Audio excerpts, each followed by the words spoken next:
छोटे से ब्रेक के बाद एक बार फिर आपका स्वागत है न्यूज 24/7 तक। मैं हूं आपके साथ निशा नामदेव। आइए रुक करते इस वक्त की बड़ी खबर की ओर। नवीन न्यायालय परिसर लगभग बनकर तैयार हो चुका है। शेष बचे हुए काम का निर्माण कार्य चल रहा है। इस भव्य और विशाल इमारत आगामी 50 वर्षों से अधिक समय की सोच को लेकर लगभग 35 करोड़ रुपए की लागत से बनाई गई है। इसमें अभी कई आम सुविधा अभी शेष है, जैसे कि इसमें parking, canteen, photocopy, stationery, भोजनालय, स्वास्थ्य, सुरक्षा सहित अनेक सामान्य सुविधाएं महसूस होने लगी है। वैसे तो शेष बचे कार्य शीघ्र पूरे होने की उम्मीद है, लेकिन न्यायालय के द्वारा यहां कामकाज शुरू कर देने के बाद वकील और पक्षकार अपने आप को असहज महसूस कर रहे हैं। पुराने न्यायालय में कार्यरत समय आम सुविधाएं जैसे साफ सफाई की व्यवस्था ठीक से हो जाती थी, वे आम सुविधाओं की कमी महसूस की जा रही है।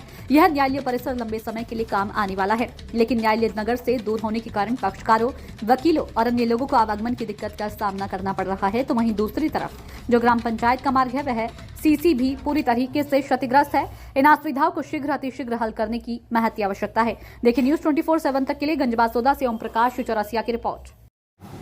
सुनील जी भासार, आप इस संस्था में उपाध्यक्ष के पद पर हैं बार एसोसिएशन में। तो अभी नए भवन में जो कोर्ट शिफ्ट हुआ है, यहाँ किस तरह की व्यवस्थाएं हैं? सर्वप्रथम तो नए भवन में जो न्यायालय अंतरित हुआ है उसमें सर्वप्रथम तो समस्या ये है कि लगभग शहर से 5 किलोमीटर दूरी पर है और न्यायालय जाने के लिए जो रास्ता है वो सुलभ नहीं है। अप्रोच रोड सुलभ नहीं है और दूसरा रोड की स्थिति बहुत खराब है। एक साथ 2 वाहन निकलना संभव नहीं है, 4 पहिया वाहन।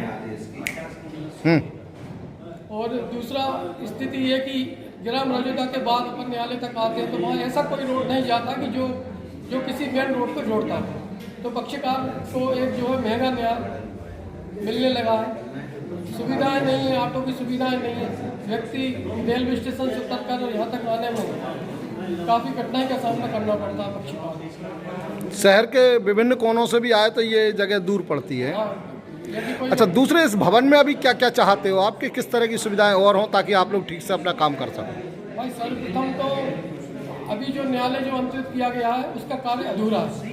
मेन चीज़ सर्वप्रथम तो यहाँ जैसे कम से कम एक छोटा पोस्ट ऑफिस होना चाहिए, एक जो है अस्थायी रूप से पुलिस चौकी होना चाहिए, एक बैंकिंग व्यवस्था भी छोटी सी होना चाहिए और एक छोटा सा जो है हॉस्पिटल टेम्परेरी प्राथमिक उपचार के लिए वो भी इसमें आना बहुत आवश्यक है। और अभी तो पार्किंग भी नहीं है।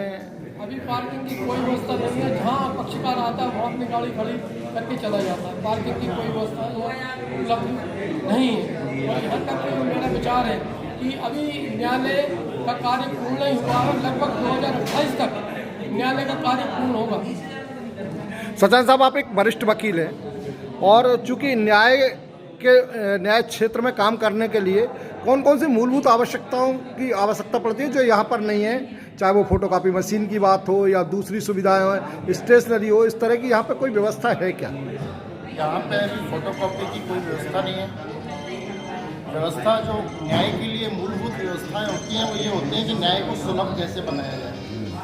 आज स्थिति ये आती है कि हम यदि किसी कार्य को आगे बढ़ाते हैं या कोई फोटोकॉपी की मशीन वगैरह रखवाते हैं तो उसकी कोई व्यवस्था अभी शासन की ओर से परमिशन नहीं दे रहे हैं।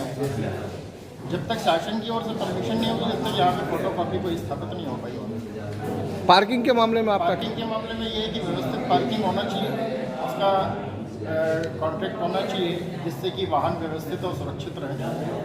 आप लोगों को कागज़, पेन वगैरह की आदि ज़रूरत पड़ती है तो कहाँ से आप कैसे लाते हैं?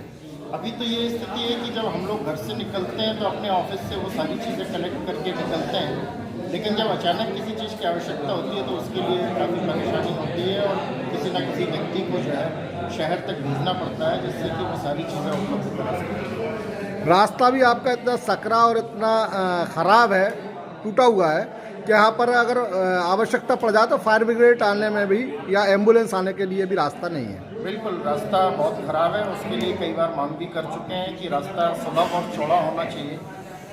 जो रास्ता है वो गांव में से होता हुआ जाता है और काफ़ी व्यवधान वहाँ पे आते हैं बीच बीच में। रोड के किनारे लोगों के मकान जब तक ये सारी सुविधाएं नहीं जुड़ जाती हैं तब तक आप लोगों को स्मूथली काम करने में दिक्कत है। बिल्कुल आने जाने में काफ़ी कठिनाई का सामना करना पड़ता है।